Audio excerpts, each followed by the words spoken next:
Здравствуйте, в студии Надежда Саханская. Вы смотрите программу «Актуальное интервью». В Якутии реализуется программа «Местные кадры в промышленность». До 2024 года должно быть трудоустроено в промышленные предприятия на территории региона не менее 27 тысяч человек. Сколько якутян трудоустроились в рамках данного проекта с начала его действия, расскажет наша гостья. С нами на связи Анастасия Позднякова, первый заместитель председателя Государственного комитета республики по занятости населения. Анастасия Ивановна, здравствуйте. Добрый день. Скажите, с какого года реализуется данная программа? Проект «Местные кадры в промышленности» начал свою реализацию в 2017 году с учетом прогноза развития, перспективного развития промышленной отрасли, госкомзанятости, начал реализовывать этот проект, да, получается. Но этим занимались, конечно же, и раньше, но проектная деятельность заключается в том, что работодатели, помимо того, что они взаимодействуют со службой занятости, мы проектную деятельность включили в Министерство образования, Министерство промышленности и муниципальные улусы района, да, чтобы ускорить процедуру рассмотрения кандидатур напрямую, уходили кадровые службы на местные администрации, чтобы администрация нам помогла организованно подобрать необходимых людей, организовать собеседование личное и по итогам провести первичный отбор этих граждан. В самом начале проекта были подписаны соглашения с 5 компаниями промышленности Южной Якутии. Это Колмар, Якутуголь, Эльга-Уголь и из Алданского района это были Полис Алдан и Золото Селигдара. Скажите, а сколько человек трудоустроили в прошлом году? По итогам 2021 года в рамках проекта трудоустроено более 11 тысяч жителей республики в 43 организации. Вот как я уже сказала, в 2017 году в начале проекта у нас участвовало 5 промышленных компаний. С 2020 года мы проект расширили на отрасли строительства, дорожного хозяйства и транспорта, а также энергетики. В связи с этим на сегодня у нас уже в проекте насчитывается 43 компании, которые ведут деятельность, хозяйственную деятельность на территории республики. И вот эти организации по итогам прошлого года трудоустроили более 11 тысяч человек. Из них больше половины, 6 тысяч, это молодые люди в возрасте до 35 лет и сельские жители около 2500 человек. Анастасия Ивановна, а в целом охотно ли промышленники устраивают на работу якутян? И какие компании больше всего трудоустроили граждан из числа местного населения? В последние годы крупные промышленные компании, которые ведут хозяйственную деятельность на территории республики, ежегодно перед главой, перед руководством республики отчитываются по финансово-хозяйственной деятельности. И обязательно на этих высоких площадках совещаний глава республики Асим Сергеевич ставит задачу компаниям в первую очередь рассматривать вопросы трудоустройства местных жителей в компании, а также их закрепления. Поэтому задача руководства перед компаниями, которые здесь работают на территории республики, они им понятны, и поэтому вот этот проект, он более расширяется, можно сказать, да, развивается, и компании, конечно же, с каждым годом увеличивают показатели трудоустройства, а также увеличивают показатели их закрепления. Если раньше, в первые годы у нас отсев был достаточно большой, и также закрепление было низкое, да, к примеру, бывало, что до 40% доходило, то есть из 100 человек, 40 человек только оставались, закреплялись в компании на постоянной основе, а сейчас этот показатель, он увеличился в среднем до 60. По итогам 2021 года, традиционно, получается, больше всех трудоустроили в компании «Алроса», затем «Колмар» и «Якутскэнерго». Но вот среди новых компаний, участников проекта, неплохие показатели у «Лорпа», у железных дорог Якутии и «Арктик Капитал», это в Усянском улусе, они занимаются добычей золота и серебра. Ну и из-за также новой отрасли по дорожному хозяйству у нас в лидерах РИК «Автодор». Но ведь наверняка не все соискатели обладают необходимой квалификацией при трудоустройстве. Обучают ли сами компании необходимым компетенциям потенциальных работников? Госкомитет занятости заключаем соглашение в рамках проекта с работодателями, в которых значит, предусмотрено, кроме того, как мы подбираем необходимых работников на имеющиеся вакансии, мы значит, организуем профессиональное обучение и переподготовку безработных и незанятых граждан для того, чтобы они приобрели навыки, необходимые по требованию работодателей, или там повышают разряд, и значит, в дальнейшем трудоустраиваться в эти компании. Кроме этого, в рамках соглашения значит, у нас предусмотрено также обучение и за счет компании, за счет средств компании. Да? И в этом году вот, мы буквально вот с 1 февраля этого года начали обучать значит, безработных, незанятых граждан в Оленёкском и Анабарском улусах.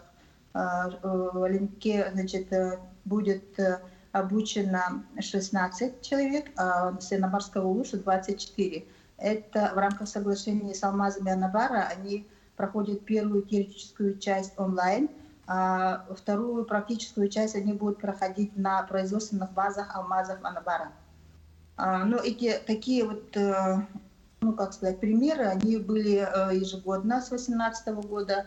Мы и с Якут-Углем, значит, и с Колмаром такие вот курсы организовывали, да, но сейчас в связи с тем, что ограничительные меры, значит, обучение проходит теоретическую часть, как я уже сказала, в онлайн-режиме, но это тоже весьма удобно для сельских граждан, которые, ну, им трудно бывает выехать в другие районы или даже в город Якутск. Значит, работодатели в рамках этих соглашений обучают за счет своих средств. По итогам прошлого года они из числа безработных граждан обучили 62 человека и с последующим их трудоустройством в своей компании. Это были железные дороги Якутии, Эльга-Уголь, Якут-Уголь, Сахатранснефтегаз, ИАТЭК, ЛОРК и значит, Транснефть Восток. Если мы с вами говорим о молодых людях, которые остались без работы, какие меры поддержки предлагаются в этом случае? Организовали новое направление для трудоустройства и закрепления молодых специалистов в рамках организации стажировки. То есть в соответствии с этим положением молодые люди, если имеют образование или высшее, или среднее профессиональное, или даже закончили курсы переподготовки, то они имеют право, значит, ну, вступить в эту программу по организации стажировки. Заключаем договор с работодателями, направляем их на трудоустройство. За ним, значит, закрепляется наставник, который будет его сопровождать первые 3 месяца. И в течение этих 3 месяцев выплачивается, кроме заработной платы молодому специалисту, материальная поддержка, это чуть больше 18 тысяч рублей. И наставнику также идет доплата к его зарплате в размере 9,5 тысяч рублей. Ну, то есть в течение 3 месяцев молодому специалисту, проще говоря, дается возможность показать себя и закрепиться на постоянной основе. Ну и кроме этого, как я уже говорила, что если не хватает им квалификации или необходимого разряда, то значит, мы их также обучаем, переобучаем с целью, чтобы они там остались востребованными в компании. Ну а какие же шаги необходимо предпринять гражданину для трудоустройства, к примеру, в компанию «Полиметалл»? Как трудоустроиться молодым специалистам в компании, промышленные компании проекта? Да? В проекте, кроме промышленных предприятий, организации строительства, дорожного хозяйства, транспорта и энергетики. Значит, ну, те крупные организации, которые у нас действуют в республике. Да? Но для того, чтобы человек первоначально, как ему трудоустроиться в эти компании, в каждом районе Улуси у нас есть представительство, это центры занятости районов улусов, куда граждане могут обратиться лично. Также в связи с тем, что вот ограничения в связи с коронавирусом, сейчас действуют правила обращения граждан через портал. В поиске работы, значит, гражданин через портал «Работа в России» подает заявление, значит, описывает свою свои возможности, профессиональные навыки, составляет резюме, заполняет анкету, и тем самым у нас попадает информация о человеке, который ищет работу по его желаемой профессии или там должности, да, и можно указывать и конкретное предприятие.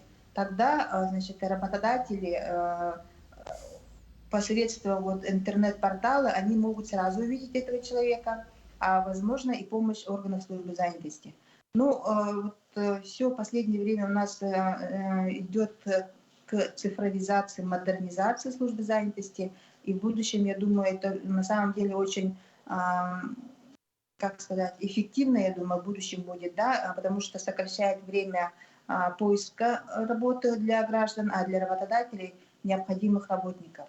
Ну, конечно, как я уже говорила ранее, ну, очное обращение в Центр занятости тоже никто не отменял. У гражданина есть право выбора обратиться и в Центр занятости.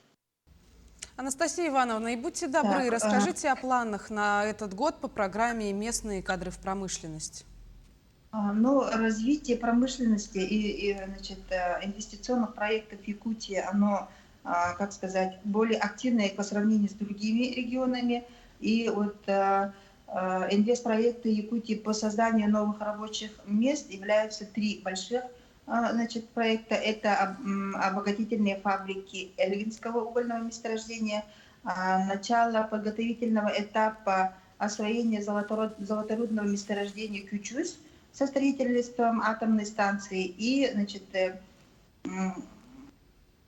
развитие Нежданинского месторождения, а также строительство, конечно же, моста через Лену.